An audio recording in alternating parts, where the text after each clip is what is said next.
Snap Studios.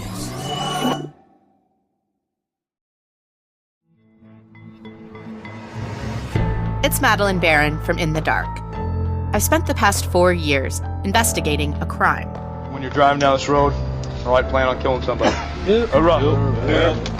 A 4-year investigation, hundreds of interviews, thousands of documents, all in an effort to see what the U.S. military has kept from the public for years.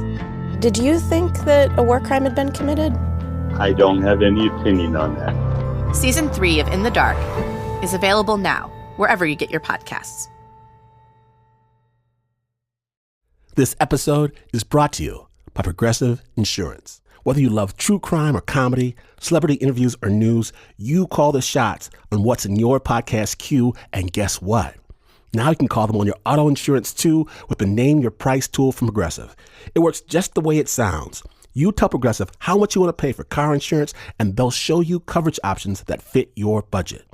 Get your quote today at Progressive.com to join the over 28 million drivers who trust Progressive.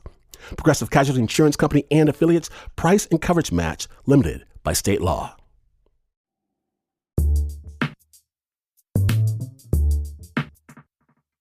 Okay, so as a kid, after some side jaunts, my parents moved us to a town called Mount Pleasant, the home of Central Michigan University.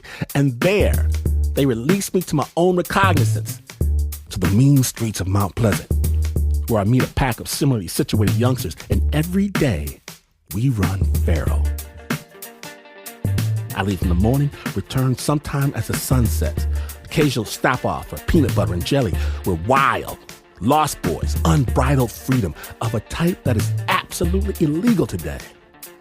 We play with fire and explosives and knives, climb random ladders, dart out in front of cars. It's glorious.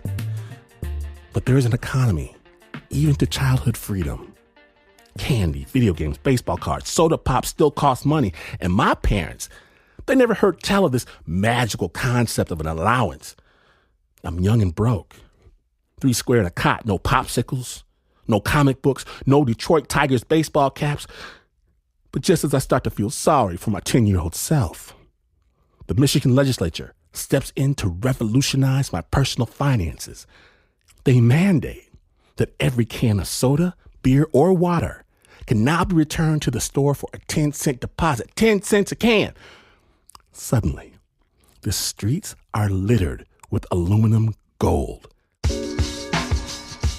They are for the taking. I roll through the campus, snatching money out the trash where college students throw away untold piles of loot. Instantly, local authorities ban kids from raiding dormitories and lunch areas, but this just adds to the fun. Roly-poly security guards can't catch me. Too slow. Lost boy. West side of Mount Pleasant. What? Just my bike and a garbage bag. Case the joint, roll silent, strike quick, then race out to count my winnings, Jack. The best spots to make a killing are the fraternity houses the morning after a party. Ka-ching! And lickety-split, I'm rich, tricks!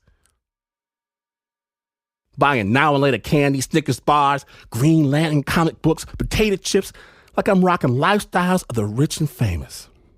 One day, I leave in the wee morning hours to go make that cheddar, get to my first and favorite spot right behind the student center, and strangely, not a can nor a bottle do I find. Weird. I ride my bike down Fraternity Row. Every place I check, nada. No beer bottles, no soda cans, no nothing. Huh? Did these college dudes suddenly embrace sobriety? I don't think so. No, I don't think so. Then I see him. Grown man, corny mustache, uniform, with a patch reading city sanitation something, something, something. And there, in the back of his truck, beautiful bags of freshly collected cans. My cans. And just like that, the gravy train comes crashing to a halt. It's over. No more candy bars. No more comic books. Done. It's finished. Until he glances over, sees me, a skinny black kid on a bike holding a plastic trash bag, looks me up and down, sneers, spits, flicks his hand as you would to a dog. Get now. Get on. Get on. For a moment, heat burns my face. I see red. Get? Oh no. As he sits there, I pedal up beside him, yank a couple of freshly packed bags off the back of his truck, and I'm off. Hey! I laugh, just thinking about how much more money I'm gonna make with someone else out there collecting cans from me.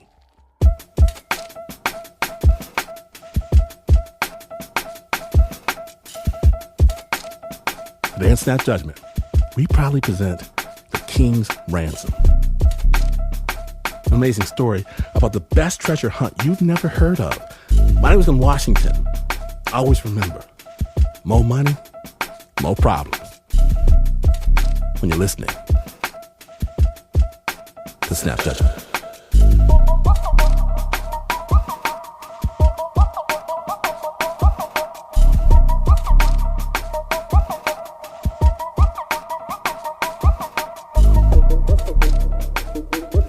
Now, our story begins at a jewelry store outside of Detroit and takes us on a hunt through the northern forests of Michigan, all the way to the shores of Lake Superior. Reporter Will McCarthy, he was there to watch as the whole thing, the bears, the pontoon boats, the thunderstorms, played out. Now, this story does contain explicit language. Sensitive listeners are advised. Snap Judgment. I took my entire store, everything in my safe, and we buried it. As crazy as that sounds, we did it, you know? John Perry, I've been in the jewelry business for 23 years. One day last July, Johnny Perry and his wife Amy drove to their family jewelry store and began packing up everything. The gold bars, the silver coins, the jewelry itself. They started driving up and down Michigan, burying the loot in pine forests, neighborhood parks, game reserves. And then they put out a press release, charging $50 a pop for clues to the buried treasure. It took off, and Johnny's treasure quest was born. You won't find gold, diamonds, or rare coins inside J&M Jewelers. It's Johnny Perry's shop in Washington Township. That's because he hid it all over the state of Michigan. The boredom and financial strain of COVID-19 has prompted a Washington Township man to design a treasure hunt for the ages. Throughout the year, it seemed like this might be a good business model. He made promotional videos, set up a slick website. He made Johnny's Treasure Quest merchandise, like JTQ casual leggings and square polyester pillows. But the treasures he had hidden around Michigan were relatively small, worth maybe $5,000, $7,000. He wanted to hide something bigger, something really life-changing.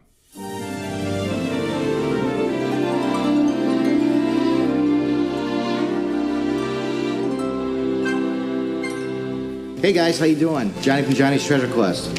I got something very awesome to show you today. I'm over here. Last winter, Johnny Perry started selling $10 chocolate bars across the country.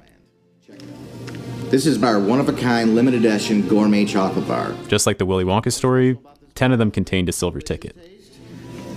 Is that 10 people are going to find a silver ticket that's going to gain you entry into the Great American Treasure Hunt. The bars sold as far away as West Virginia and California.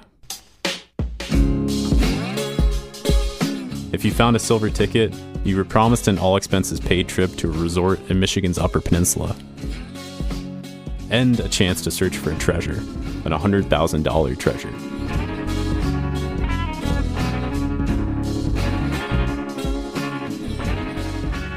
When I heard about this Willy Wonka theme, I was like, damn, let me get in there. This is Katrina Fernandez. She has 8 kids, and she got into treasure hunting during the pandemic largely as a way to keep them entertained. And I kept sitting there thinking, like, if that was me and I went through that whole factory, I'd be just like Charlie. I wouldn't give in to the temptations to cheat. I would just keep going and going, and I would win it. And I never had that opportunity. She's from West Virginia, and she heard about Johnny's $100,000 treasure hunt online. She was immediately hooked. Katrina only bought 4 chocolate bars. At $10 a pop, that was about all the family could afford to spend. When they showed up at her house, she let one of her sons open them up. So it's your birthday, and you open up. Oh my God! Oh my God! Yeah, oh my God! Jerry, he got the freaking ticket! Oh my God! Jerry, I can't believe you really got a ticket. Look. Oh my God! It's for 2 people. This is for the Great American Treasure Hunt. You have been chosen. A new seed has been planted. A new tree grows. Choose wisely your companion. You can only bring one. Mom, I love you! Can I come?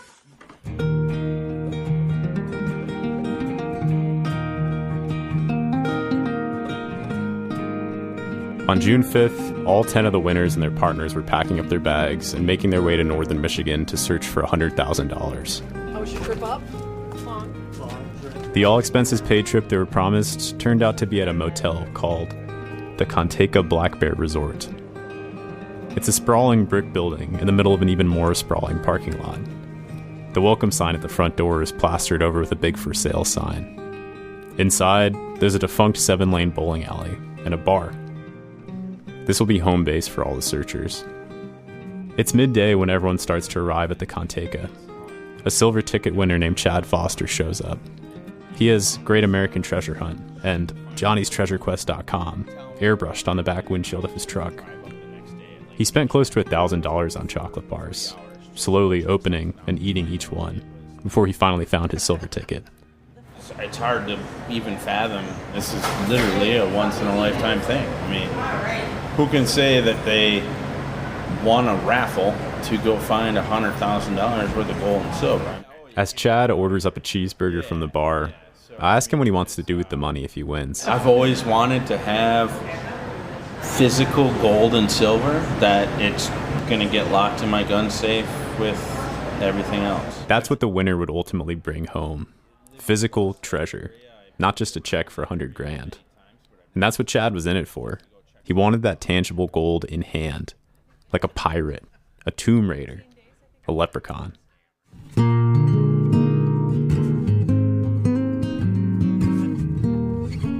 Mike and Donna are from Ann Arbor, a college town, and they have at least one big reason to drive all the way out here.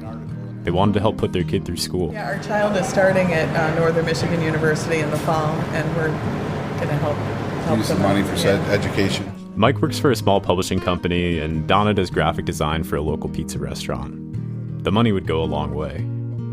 And then there was Katrina. With her 8 kids, she could definitely use the cash.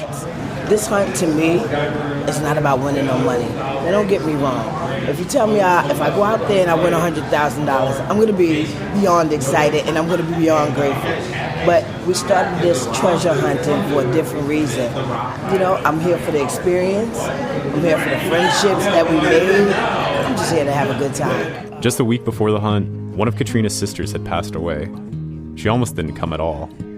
But 1,000 miles away from West Virginia, she was trying to stay in the moment. So there was Chad, in it for the treasure, Mike and Donna doing it for the tuition money, and Katrina, just trying to live a little bit. The other searchers, they told me they don't even want to think about what they'll do with the money until they win. That night, Johnny, the guy who sold all the chocolate bars and was running the event, gathered everyone in the dining room of Conteka to lay out the rules of the contest. Oh, I forgot the bear spray. Is that in the room? Alright. He's a short guy with graying hair. Well, you guys all made it. Thanks, guys, for coming. Seriously, this is going to be an awesome time. So, are we ready for the maps? It's past 7 p.m., but the sun is still high in the sky. Teams sit on plastic chairs in a vague semicircle around Johnny, like some sort of weird summer camp event.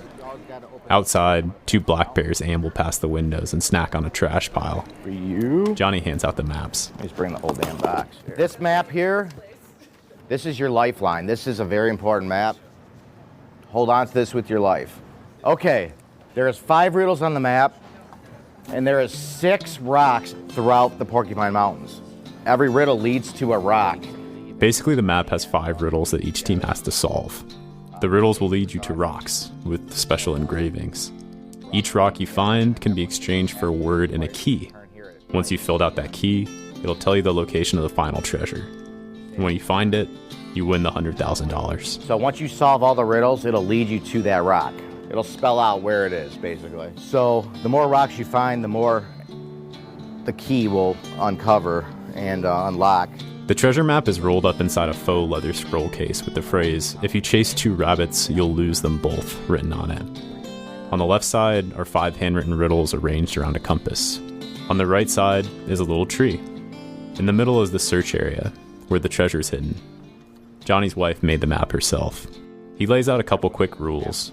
Everyone leaves at 9 a.m., you have to be back by 8 p.m. We're gonna have to go look for you guys. And then he spends the rest of the orientation talking about what to do depending on which animal you're being mauled by. Whatever you have to fight the bear, sticks, fists, whatever you can do, hit him in the face, the nose area.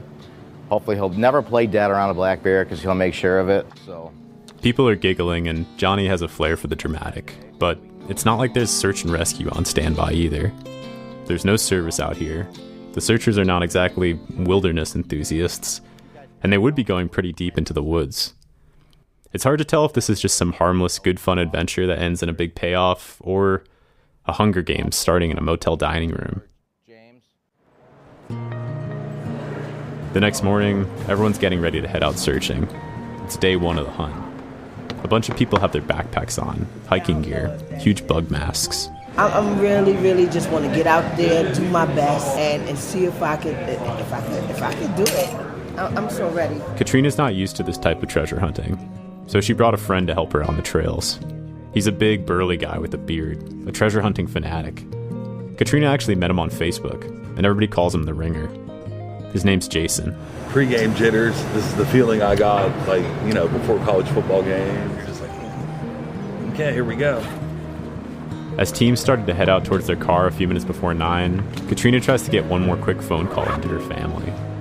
One of her kids picks up the phone. Good morning, baby. I want to tell you I love you. Love you too. How are you doing? I'm doing good.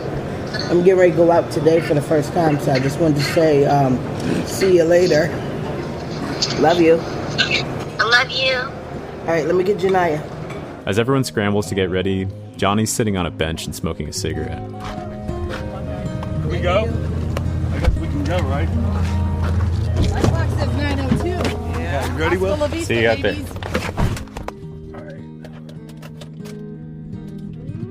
Jason and Katrina step out of his yellow Dodge Challenger and into the woods. It's almost 90 degrees.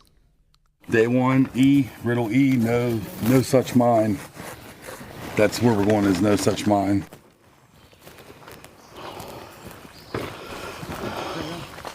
I think if a bear come out, I'm going to beat the shit out of it. Oh, really? No, are you looking to the left or to the right? For what? You looking right and I'm looking left? Or we looking both ways? They walk along a flat trail past aspen and pine trees, eventually making their way downhill towards a creek. This is where they're expecting to find the first rock. Okay, so yeah, we're at our first location. We've been here a few minutes and some other hunters just showed up. So that's kind of a good sign, unless they're just as lost as us. It's a real good sign. Hey girl, you doing okay? Yeah. The riddle had said something to the nature of being able to hear the falls. I'm thinking that it would be somewhere where you can hear it. You can hear the falls and hear the water. Jason and Katrina search along the creek and in old mining buildings nearby. Other teams wander around the area as well. Everyone's sort of vaguely shuffling through the underbrush around the trail, as if they had lost their keys or something. One couple's wearing orange hunting shirts, carrying rakes and shovels, and they have their bear spray locked and loaded out in front of them. A couple hours pass like this. This is the lightest trail? Okay, red frog, okay, I was just a frog, just a little yelp. Okay, that's just a frog. A little frog ain't gonna kill nobody. Yeah, that's the woods, all right. Katrina stands on a rock by the creek, the water pouring past her. At one point, her cell phone rings. Trina. Yes. It's her sister, who's watching her kids. How the hell of all people your ass get to call me in the middle of nowhere? Are you kidding me? All right, well, listen, I'm searching for treasures, and you're not supposed to be calling me. While Team Bear Spray is messing around by the creek, Mike and Donna, the couple from Ann Arbor hunting for tuition money, they have a different plan. Before the hunt, Johnny had posted a picture of himself in the Johnny's Treasure Quest Facebook group. In it, he was studying the official trail map for the Porcupine Mountains. They figured he must have come up with all the riddles just by looking at that map. And one thing we knew about this is 2 weeks ago we saw a picture of Johnny in his house. Looking at the map. Looking at this particular map. So everything that has a clue related to it. As the sun starts to drop behind the Porcupine Mountains, the teams emerge from the woods and head back towards Contega. They trickle into the dining room one by one. Jason and Katrina had found 2 rocks. A few other teams had found some too. The first day had gone off without a hitch. Except Johnny, Mr. Treasure Hunt, was nowhere to be seen. We got a situation, and I'm trying to figure out what that is. She's trying to tell me a long story. This is James, a friendly, smack-talking kind of guy who's helping Johnny organize the event. Johnny is caught out on the rock, Lone Rock, and I'm trying to figure out where the hell that is. The rock was 15 miles away, and in the middle of Lake Superior. James went out to find help for Johnny. Well, I stopped at the guard shack. I told him I have somebody stuck out there on a boat we got to get to, and he's like, what kind of boat? We said a pontoon boat. And he started laughing. He's like, oh, no. You don't take pontoon boat out onto Lake Superior. Apparently, with everyone else out hunting for treasure, Johnny and his wife had taken a pontoon boat out onto Lake Superior for an afternoon date, and it got beached near a big rock emerging from the lake. The Michigan Department of Natural Resources, or the DNR, they weren't able to rescue them until around 10 p.m. that night. Johnny was up until 2 in the morning trying to retrieve the boat from the rock, but he was still at breakfast the next morning for the second day of the hunt. Nobody really seemed to care. I asked some people like, this all seems kind of strange, right? But the answer was generally, no, it's all good, it's fine. And they were all really focused on winning. Everyone was approaching the hunt with their own strategy. Some took the riddles to heart, spending all their time trying to decipher where they might lead. Others approached the hunt as a test of endurance, hiking as many miles as possible, trying to follow every hunch. By the second morning, Mike and Donna had already found 3 of the 5 rocks. It looked like they might be in the lead.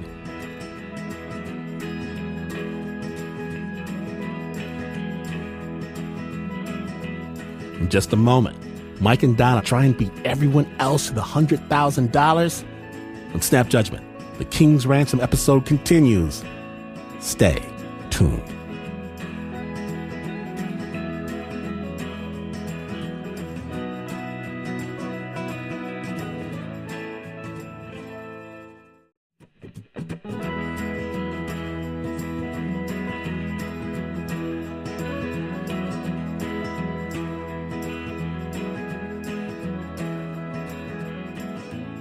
In Snap Judgment, the King's Ransom episode left off. 2 of the searchers, Mike and Donna, were headed back out to look for the final clues. Snap Judgment.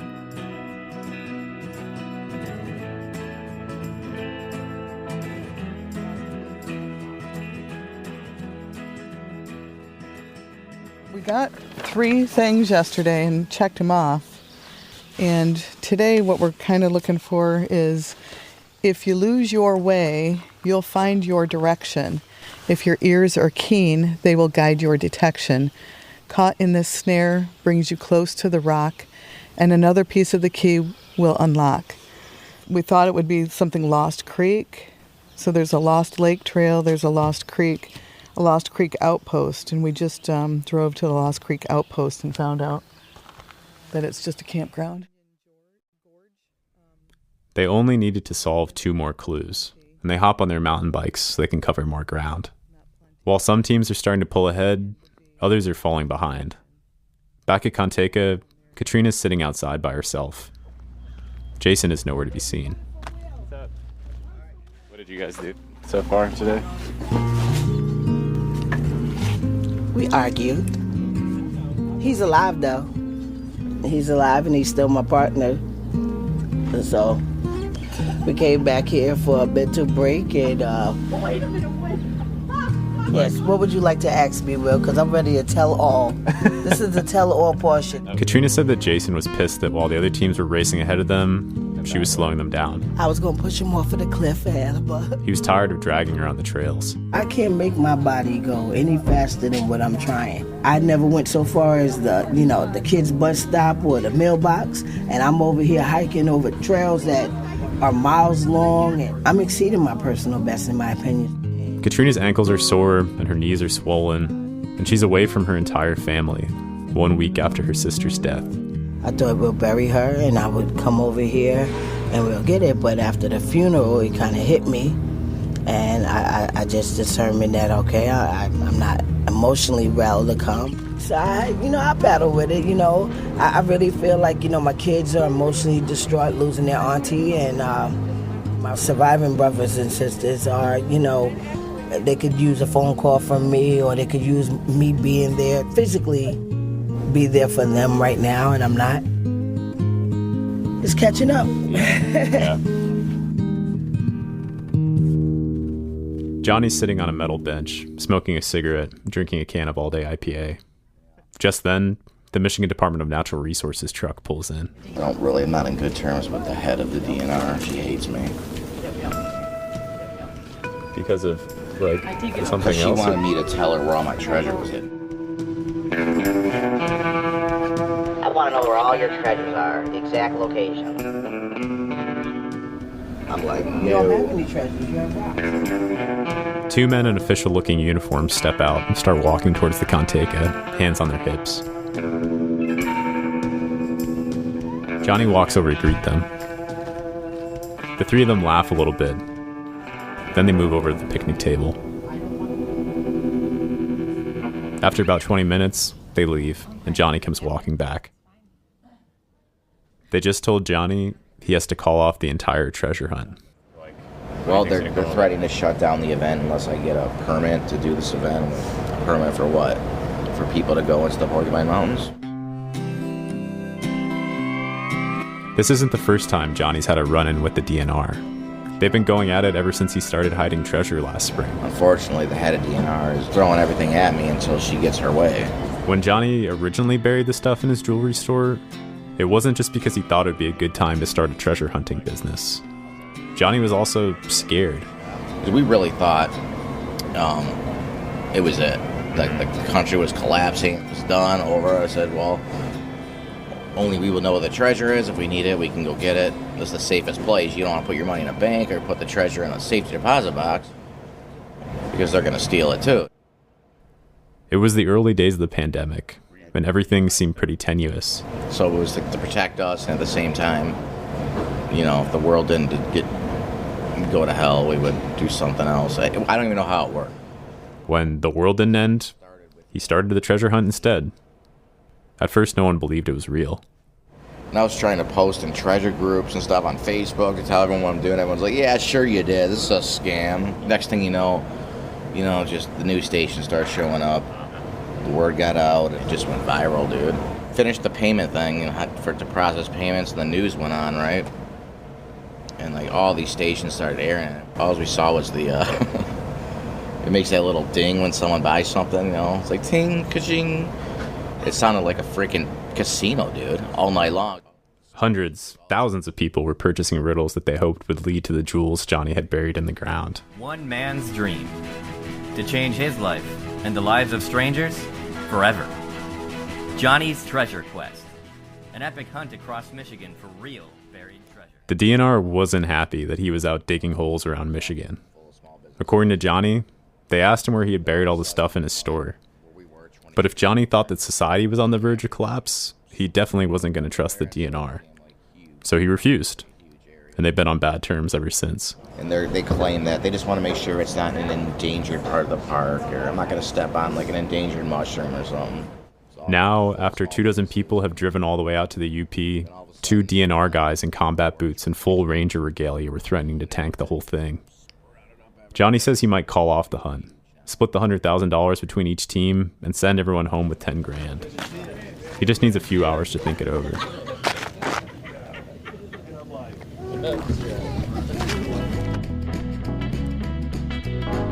Cars start pulling back into the Canteca around 6 p.m. By 7 p.m., most everyone is drunk. No, I know. I will not sign the waiver. I know waiver. We got a new interviewer here.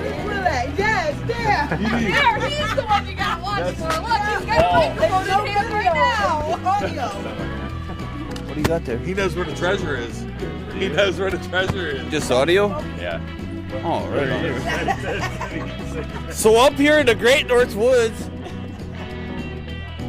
At this point, it no longer feels like your neighborhood scavenger hunt.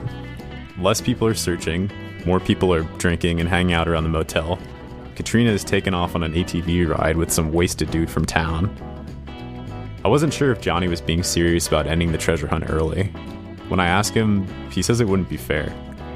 Apparently one team had solved all 5 riddles and was on the verge of finding the final treasure. Mike and Donna. If they find it and get back on time, they'll have won. But by 7:30, they still haven't shown up at Canteca. Johnny told me they were probably out trying to find the final rock and the $100,000. He said they would be on the Lake Superior Trail, a 20-mile route that takes you from the hills down to the shore and eventually to the mouth of the Big Carp River. So it's about 7:30. I drive over to the trailhead. If they find the final treasure, I want to be there. And I figure if I run, I can catch up with them. Catch up with them.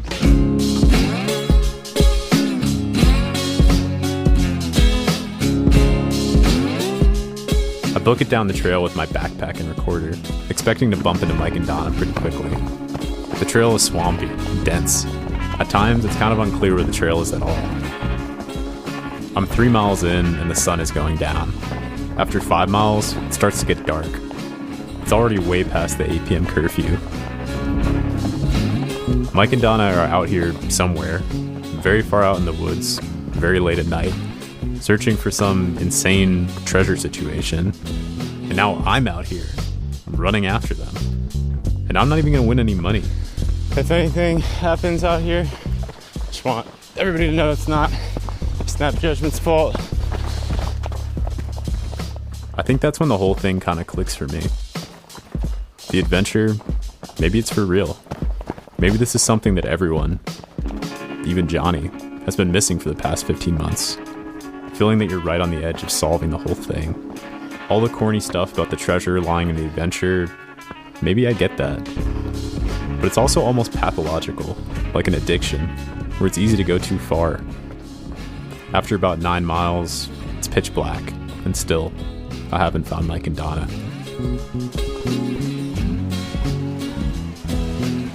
Down at the shore of Lake Superior, it's getting cold. Considering how rugged these trails are, how hard it would be to get help if something goes wrong, I'm starting to worry that someone might get hurt tonight. Sometime past 10 p.m., I give up. I turn around, start to head back. When I finally get back to the trailhead, Mike and Donna's car is still parked there. Either they hiked in even further than I did, or they're lost.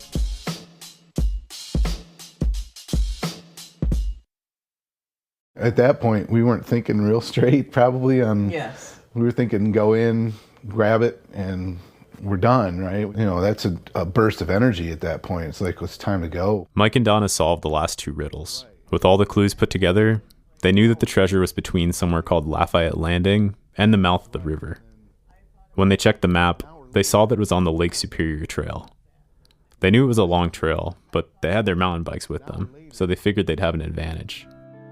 By the time we figured it out, it was getting late, and it was a mile. How many miles? We knew it was a big trail. We were so geeked at that point too that we made our decision that we didn't fill our water jugs. We didn't.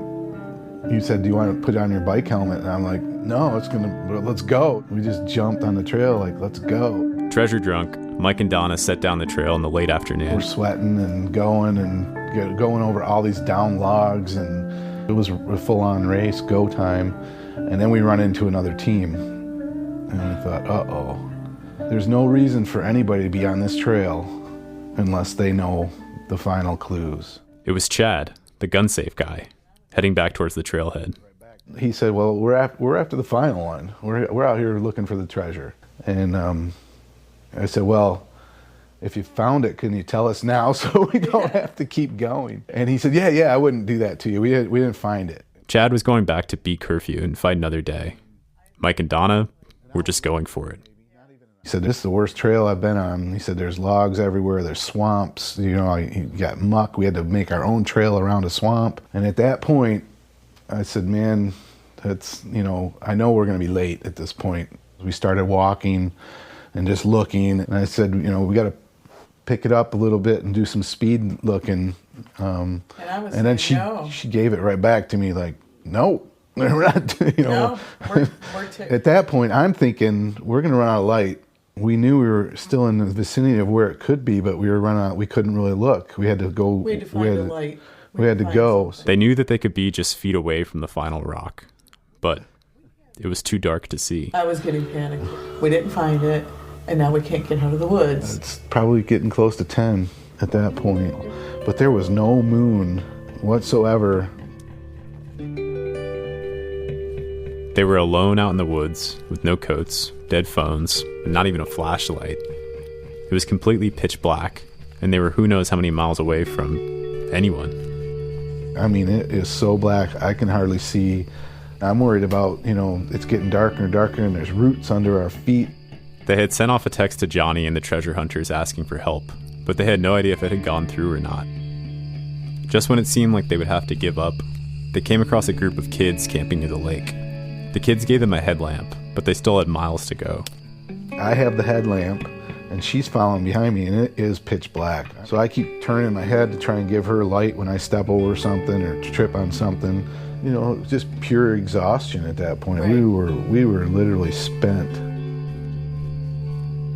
It was 1 a.m. when they finally emerged from the woods, 30 miles from their car. They had been hiking in the wrong direction for hours.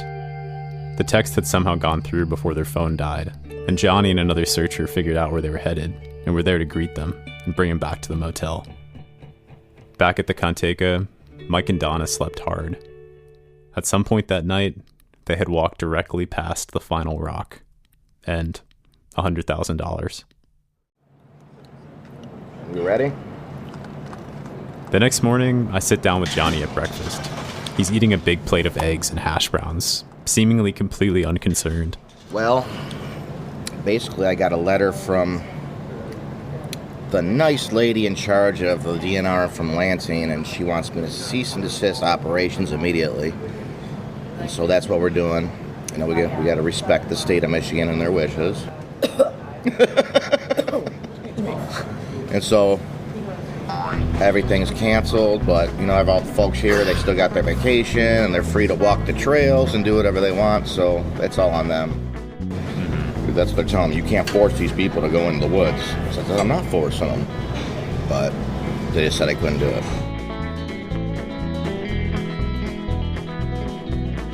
Coming up, the race begins to tighten, and searchers are getting closer to the $100,000, but the treasure hunt is showing signs of stress. The question is, will someone get the money before the whole thing falls apart? On Snap Judgment, the King's Ransom episode continues. Stay tuned.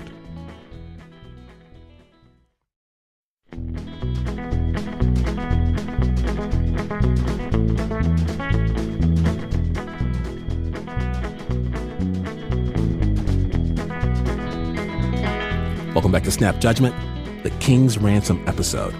My name is Glenn Washington. When we left off, Johnny said he was calling off the hunt.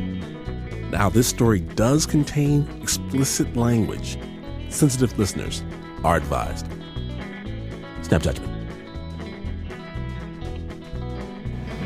That's what they're telling me. You can't force these people to go into the woods. So I said, I'm not forcing them, but they just said I couldn't do it. Everything's canceled, but I have all the folks here, they still got their vacation and they're free to walk the trails and do whatever they want, so it's all on them. So Johnny had called off the hunt, but he hadn't. None of this has ever been by the book anyway. So everyone is driving toward the Lake Superior Trail. Word spread that that's where Mike and Donna were rescued. You want to give me a quick update on what your guys' plan is? This is like the pitch hit moment where it's like, what do you got to do? And So we looked at the map and we figured out where we're going to go and the most obvious spot. I think there's several teams that are just going to go all in for it, try to hit that location. Jason, Katrina's treasure hunting partner, has an idea about Johnny's pontoon boat crash. He figures that Johnny might have taken the pontoon boat to actually try to hide the final treasure. That way he wouldn't have had to do the whole 20-mile hike. Our theory is not really based on the riddle or anything. Our theory is based upon the boat wreck because we feel that they were watching where the big money was. So if our hunch is right, we kind of understand where they're at. As all the other teams leave the motel, Donna and Mike wait out their penalty. Because they were out so late the night before, Johnny ruled that they couldn't start searching until 1 p.m. The unfortunate part is all the other people heard where we ended up, where we got picked up from. Yeah, and that's our biggest concern is they've got such a big jump on us now for the day. Mike and Donna are raring to go. It's like being in detention. As soon as the clock hits 1, they hop in their truck and speed back towards the Porcupine Mountains. Johnny. Okay.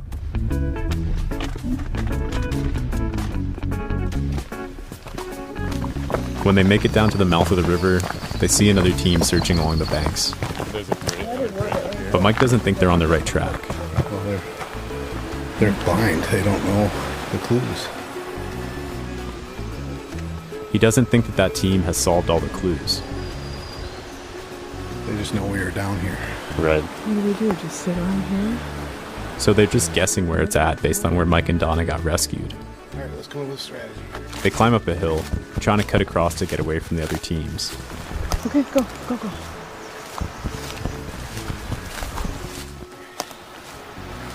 Whew. That's a good move. Let's see if there's another hill. Mike walks over to the side of the hill and peers through the trees. They lost the other team. They keep searching, sure that this was the area Johnny hid the final rock. I do remember, Donna, this was about the spot where we just started hoofing. I'm just saying that, just so you know. I'm not saying anything else. Waves crash beside them, and the late afternoon sun reflects off the water. Donna and Mike seem tense and hopeful. But then, a text comes in. Wow, so close. Actually, just trying to find a spot where we were going to pick up the trail tomorrow. And we just established that, and she looked at her phone and saw the message that somebody else had found the treasure, so... James had said, it was found. Someone else has found the treasure, but the text didn't say who. You know, I mean, again, we came in thinking... It was a chance. We got a shot, and Yeah. 1 in 10, and, you know, those aren't the greatest odds. It sucks if we were the only team that solved all the clues, and then kind of let everybody else hear while we had a penalty. So that would, you know, that'll leave some sour grapes, but... We're the second place team. We're the first losers, yeah.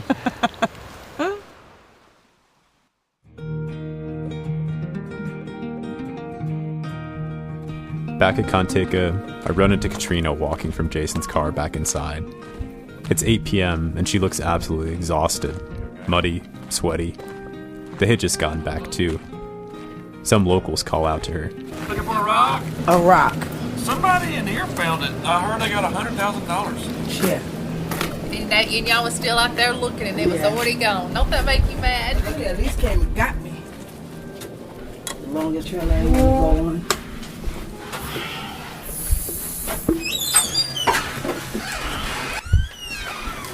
Thank you. Inside, everyone is celebrating. The bar is filled with searchers, and everyone is grabbing beers, laughing. "Drinks on this guy," someone yells out, pointing down the bar. I look over. It's Chad, the guy with the gun safe.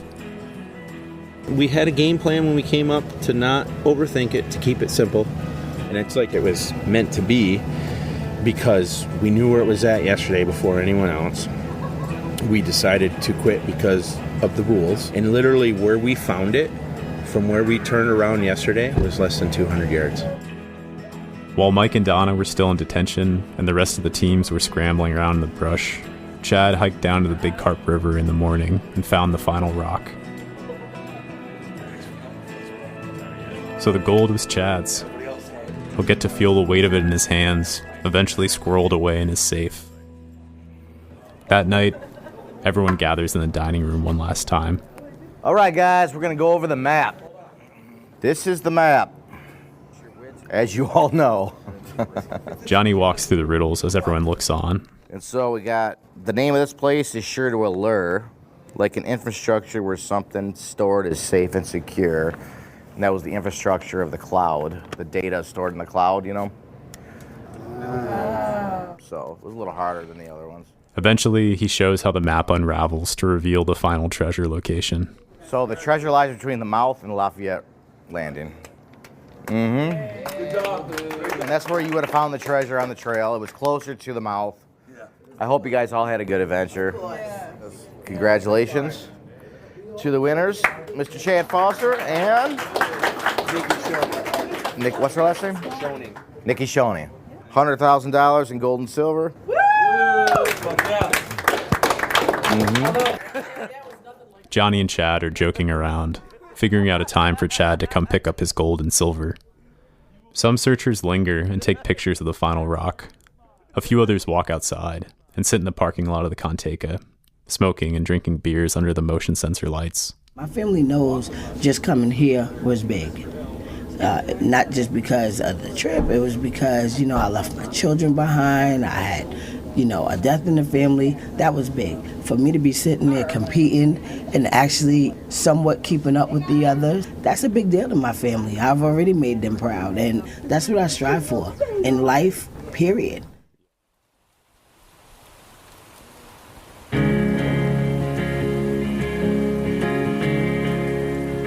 On the last morning, it rains as hard as I've ever seen.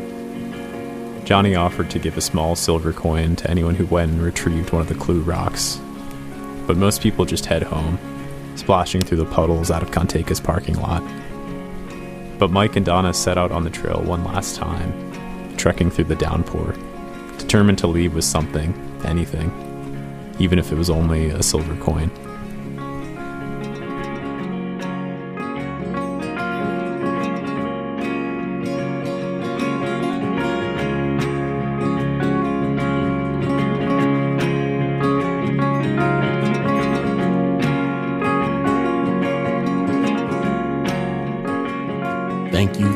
Thank you, Johnny, for sharing your story with us at Snap. You can learn more about Johnny and his treasure quest at our website, snapjudgment.org. Original score for this story was by Derek Barber.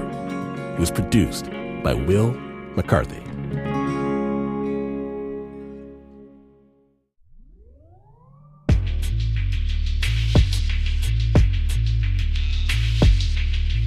Now, if you missed even a moment, I feel for you. I do. And if you want to win your next cocktail party or backyard barbecue, here's what you do.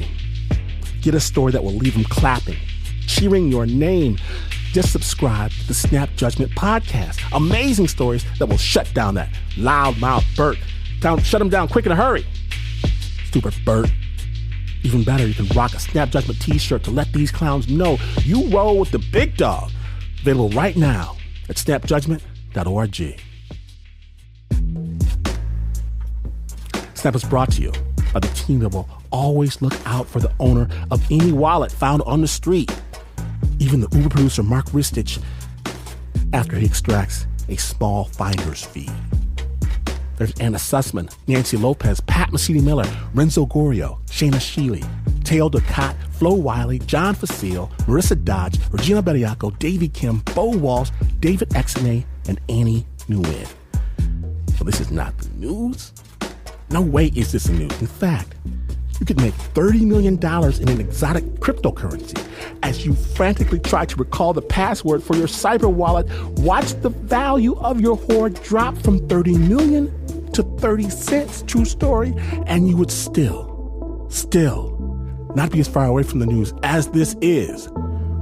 But this is PR.